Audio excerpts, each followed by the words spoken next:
नमस्कार। आज हम सामग्री नियंत्रण के बारे में पढ़ेंगे। सामग्री नियंत्रण से आशय सामग्री का नियंत्रण करना है। नियंत्रण से तात्पर्य सामग्री का क्रय, इसकी प्राप्ति, इसकी जांच इत्यादि से। सामग्री किसी उत्पाद का एक मुख्य घटक होता है कि बिना सामग्री के किसी उत्पाद को निर्माण करना असंभव है। तो सामग्री नियंत्रण, हम किसी वस्तु का इस वस्तु की उत्पादन लागत में सामग्री को सर्वाधिक महत्वपूर्ण भूमिका अदा करती है। इसी कारण लागत लेखा शास्त्रियों ने इसे लागत का प्रथम तत्व माना है, फर्स्ट फैक्टर है, और इसके नियंत्रण पर विशेष बल दिया है। सामग्री नियंत्रण से आशय है सामग्री की प्राप्ति करना, उसका भंडारण करना, उसको उपयोग संबंधी नियमों का निर्धारण करना और इससे संबंधित विभिन्न प्रक्रियाओं को नियमबद्ध करने से लिया जाता है, ताकि सामग्री पर अधिक विनियोग न कर इसका नियंत्रण, जो निरंतर प्रवाह है, जो फ्लो है, बना रहे। सामग्री नियंत्रण के संबंध में विशिष्ट बात यह है कि ये निष्क्रिय घटक है और इस पर नियंत्रण करना अधिक सरल है। और अगर हम सामग्री पर नियंत्रण नहीं कर पाते हैं और इसका अधिक परचेज कर लेते हैं या उसका उचित भंडारण नहीं कर सकते हैं, तो इस समय व्यवसाय में हानि होने की संभावना रहती है। तो सामग्री नियंत्रण में निम्न क्रियाओं जो अब मैं बता रहा हूँ कुशलतापूर्वक करने पर ही सामग्री नियंत्रण एक सही प्रकार से किया जा सकता है। जो फर्स्ट फैक्टर है वो सामग्री का क्रय, परचेज करना। सामग्री का परचेज कब करना है, कितना करना है, ये सब इसमें आता है। सामग्री की प्राप्ति, सामग्री को प्राप्त करना, सामग्री की जांच। सामग्री की जांच में सामग्री जो हमने मंगाई है, जो मटेरियल मंगाई वही है या दूसरी भेज दी, या फिर सामग्री में कोई कमी है तो रिटर्न करना है, तो इत्यादि जो जांच है वो सामग्री जांच में है। सामग्री का स्टोरेज, सामग्री का स्टोरेज हमें कितना करना है, कहाँ करना है, इत्यादि का निर्धारण करना। सामग्री का निर्गमन, इश्यू करना, सामग्री को कितनी मात्रा में इश्यू करनी है। सामग्री का लेखांकन, इसका अकाउंटिंग कैसे करनी है, और सामग्री के स्कंद का अंकेक्षण, इसका ऑडिट, स्टॉक की ऑडिट, स्टॉक कितना बचा है, स्टॉक कोई कमी तो नहीं है, स्टॉक लेवल कितना रखना है, इत्यादि हम दे सकते हैं। अगर हम सामग्री स्टॉक स्तर की जांच करें तो हम निम्नलिखित फॉर्मूले जो आगे दे रखे हैं उनको हम काम में ले सकते हैं। जो फर्स्ट है वो रीऑर्डर लेवल। रीऑर्डर लेवल से तात्पर्य ऐसा लेवल है जैसे हमें किस लेवल पर हमें रीऑर्डर देना है, यानी पुनः आदेश देना है। यानी सामग्री हमारे पास स्टोरेज इतनी रहेगी तो इतने स्टोरेज के बाद हमें अगला ऑर्डर देना है। इसका फॉर्मूला है maximum consumption rate into maximum reorder period. Maximum consumption rate into maximum reorder period, इस रीऑर्डर लेवल निकालने का फॉर्मूला है। जो नेक्स्ट फॉर्मूला है वो है minimum stock level. Minimum stock level का फॉर्मूला है reorder level minus normal consumption rate into normal reorder period. तो थर्ड है वो मैक्सिमम स्टॉक लेवल, इसमें है reorder level plus reorder quantity. Reorder level लेना है प्लस रीऑर्डर क्वांटिटी लेनी है, minus minimum consumption rate in minimum reorder period लेना है। फिर जो फोर्थ है वो एवरेज स्टॉक लेवल है। एवरेज स्टॉक लेवल के अंदर मिनिमम और मैक्सिमम इन दोनों को जोड़ देंगे, लेवल है minimum stock level maximum stock level upon 2, इसका एवरेज आ जाएगा, जो सिंपल एवरेज की तरह है। तो इसे हम एक एग्जांपल से समझ सकते हैं। जैसे मैंने एक एग्जांपल लिया है, एक फैक्ट्री में ए और बी प्रकार की सामग्री प्रत्येक सप्ताह निम्न प्रकार से उपयोग की जाती है। इसका नॉर्मल यूजेज दे रखा है 150 यूनिट्स, मैक्सिमम यूजेज दे रखा है 225 यूनिट्स और मिनिमम यूजेज है वो 75 यूनिट्स है।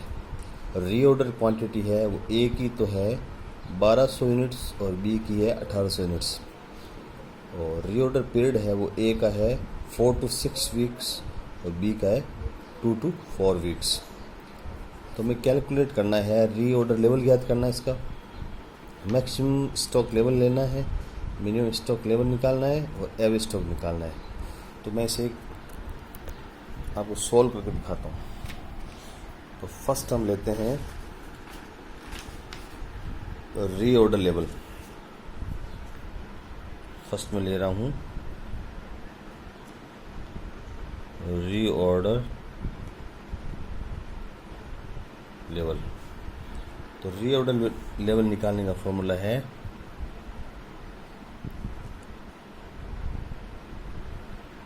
Maximum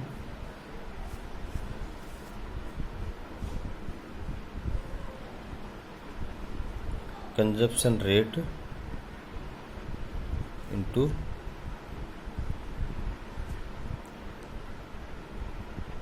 maximum reorder period. तो हमें दो चीज़ चाहिए, पहला चाहिए मैक्सिमम कंजप्शन, दूसरा चाहिए मैक्सिमम रीऑर्डर पीरियड। तो इस एग्जांपल में मैक्सिमम अपना यूज कंजप्शन है वो है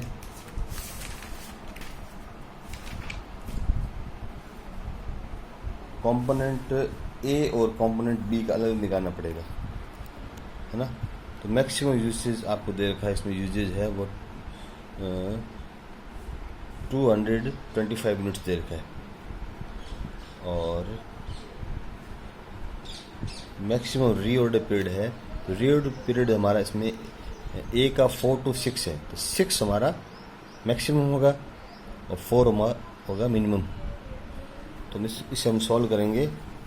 तो मैक्सिमम कंजप्शन रेट हमारी है, यूजेज हो गया ए का निकालें तो 225 units maximum consumption into maximum reorder period, यानी 4 है वो मिनिमम है और 6 है तो मैक्सिमम है, तो हम 6 यहाँ ले लेंगे। तो बी का करें तो बी में भी मैक्सिमम कंजप्शन रेट तो 225 पे आएगी, और रीऑर्डर पीरियड है वो 2 मिनिमम है 4 मैक्सिमम, तो मैक्सिमम चाहिए, मैक्सिमम के लिए हम 4 ले लेंगे।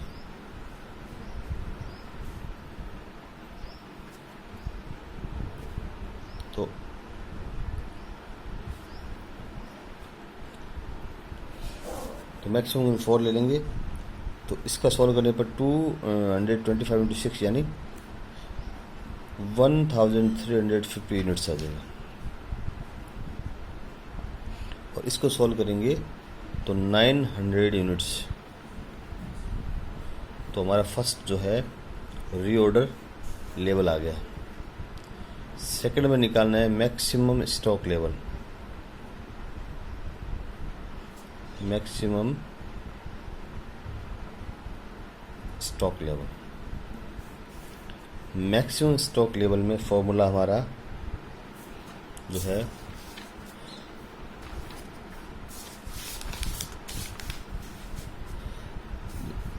Reorder level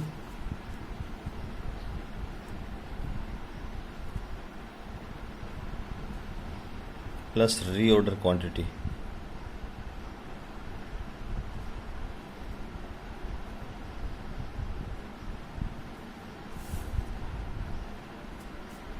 reorder level plus reorder quantity minus minimum usage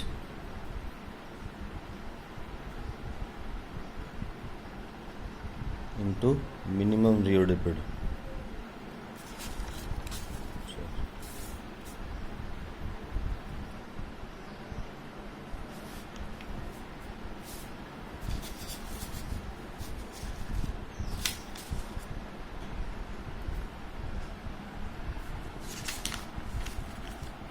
minimum reorder period.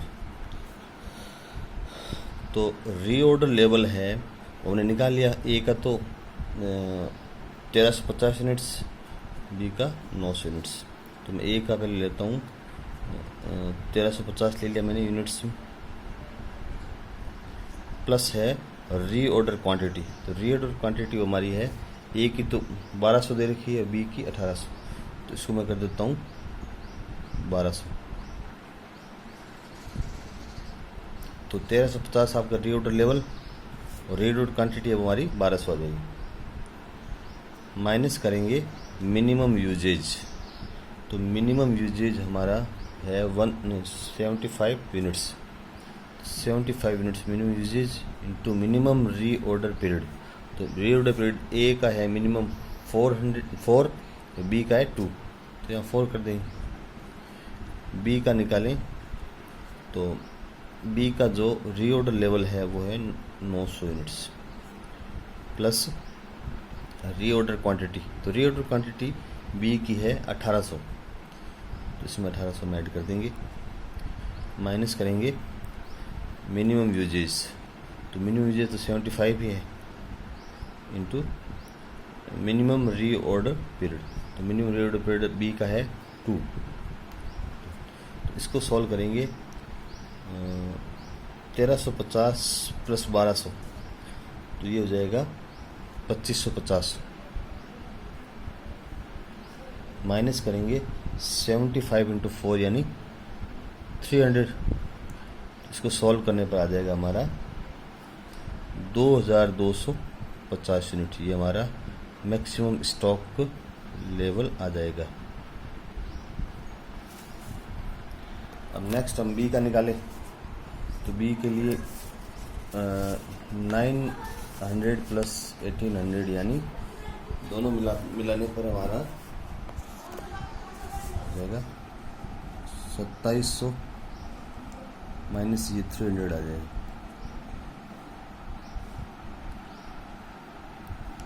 2700 इनसे 300 गए तो हमारा बच गया,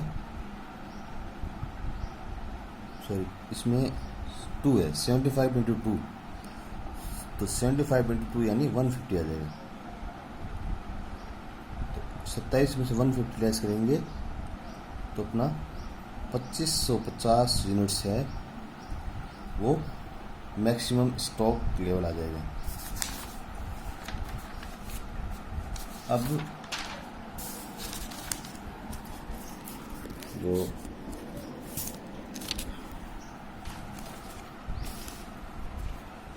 अब निकालना है minimum stock level.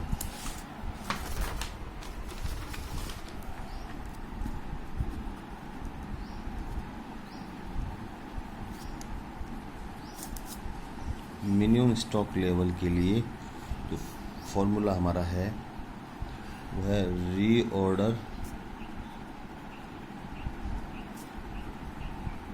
Level minus normal consumption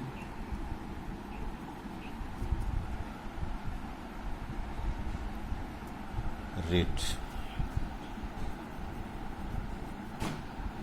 into normal reorder period.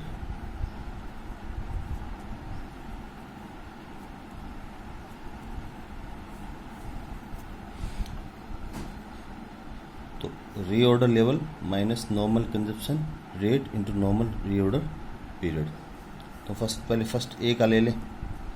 तो ए का जो मिनिमम स्टॉक लेवल है,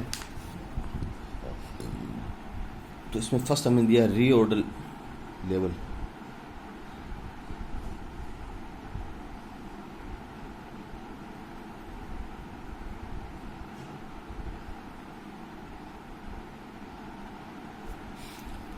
तो मिनिमम स्टॉक लेवल का है रीऑर्डर लेवल और नॉर्मल कंजप्शन। तो रीऑर्डर लेवल हमारा ए का कितना है,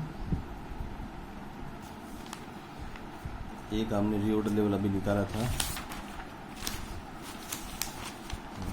ए का जो रीऑर्डर लेवल है वो है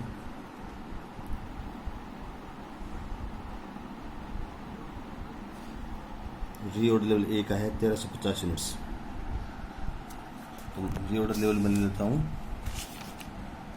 यहाँ, जो रीऑर्डर लेवल चाहिए इसको साथ रखना पड़ेगा।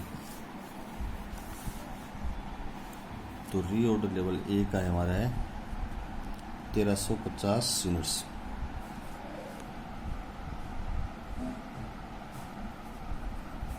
Minus normal consumption. तो नॉर्मल कंजप्शन हमारा है 150 units into normal reorder period. तो नॉर्मल रीऑर्डर पीरियड में जैसे ए का नॉर्मल जो रीऑर्डर पीरियड दिया हुआ है, रीऑर्डर पीरियड है वो 4 to 6 है। तो 4 to 6 को हम क्या करेंगे, जैसे 4 है वो मैक्स मिनिमम है और 6 है तो मैक्सिमम, इन दोनों ऐड कर लेंगे। 6 और 4 10, 10 डिवाइडेड बाई 2 तो यहाँ 5 आ जाएगा। तो नॉर्मल रीऑर्डर पीरियड अपना 5 आ जाएगा। तो यहाँ 1350 आ जाएंगे, 1350 यहाँ आ जाएंगे, माइनस 150 इंटू 5 तो 500 हो जाएंगे, 750। तो 1350 में 750 हम लेस करेंगे तो आ जाएगा 600 यूनिट्स। ये ए का आ गया। बी का करें वापस रीऑर्डर लेवल। तो रीऑर्डर लेवल हमने पहले बी का निकाल रखा था 900 यूनिट्स।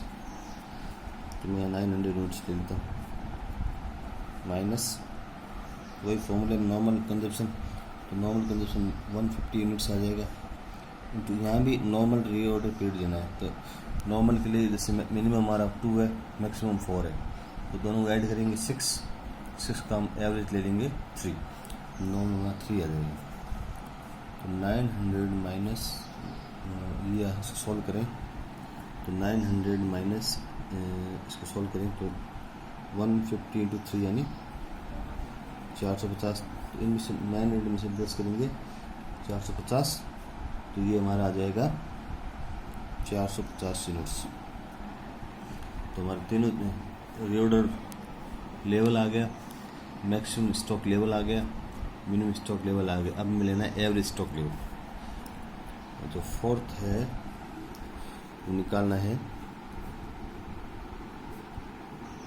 Average stock level.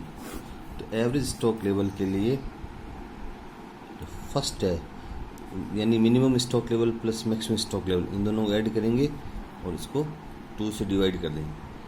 तो ए का लेता हूँ मैं पहले।